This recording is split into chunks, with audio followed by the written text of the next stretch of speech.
சக மாணவர்கள் அவர்களை அடித்துக் கொண்டிருக்கிறார்கள் என்று காவல்துறையினர் புகார் செய்திருக்கிறார்கள். அதை குறித்த உரிய விசாரணை நடந்து வருகிறது. எது எப்படி இருந்தாலும் அநேக ஆண்டுகளாலே இந்த போதைப் பொருட்களாலே நடக்கக்கூடிய பிரச்சனைகளை குறித்து நான் ஒவ்வொரு டாஸ்மாகாக சென்று விழிப்புணர்வு ஏற்படுத்தி வருகிறேன். கோவை மாவட்டத்திலே கல்லூரி மாணவர்கள் பள்ளி மாணவர்கள் மத்தியிலேயும் இந்த போதைப் பொருள் பழக்கம் தலை விரித்து ஆடுகிறது. கஞ்சா உபயோகப்படுத்துகிறார்கள் பள்ளி மாணவர்கள் கல்லூரி மாணவர்கள். தயவு செய்து இளைஞர்களே மாணவர்களே போதைப் பொருட்களை உபயோகப்படுத்தி உங்களுடைய வாழ்க்கையை அழித்துக் கொள்ளாதீர்கள். உங்களுடைய பெற்றோர்கள் உங்களை கஷ்டப்பட்டு ரத்தத்தை வேர்வையாக சிந்தி படிக்க வைக்கிறார்கள். நன்றாக படித்து எதிர்காலத்திலே உங்கள் பெற்றோர்களை கவனித்துக் கொள்ளுங்கள்.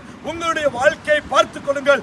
நிச்சயமாக எந்த போதைப் பொருட்களாக இருந்தாலும் அது சிகரெட்டாக இருந்தாலும் சரி, பாக்காக இருந்தாலும் சரி, ஹான்ஸாக இருந்தாலும் சரி, சாராயம் கஞ்சா எல்லா போதை பழக்கங்களும் உங்களுடைய வாழ்க்கையை அழித்துவிடும். உங்களுடைய வாழ்க்கையை ஒன்றுமில்லாமல் சிதைத்துவிடும். தயவு செய்து போதைப் பொருட்களை உபயோகப்படுத்தாதீர்கள். உங்களுடைய வாழ்க்கையை பார்த்துக் கொள்ளுங்கள்.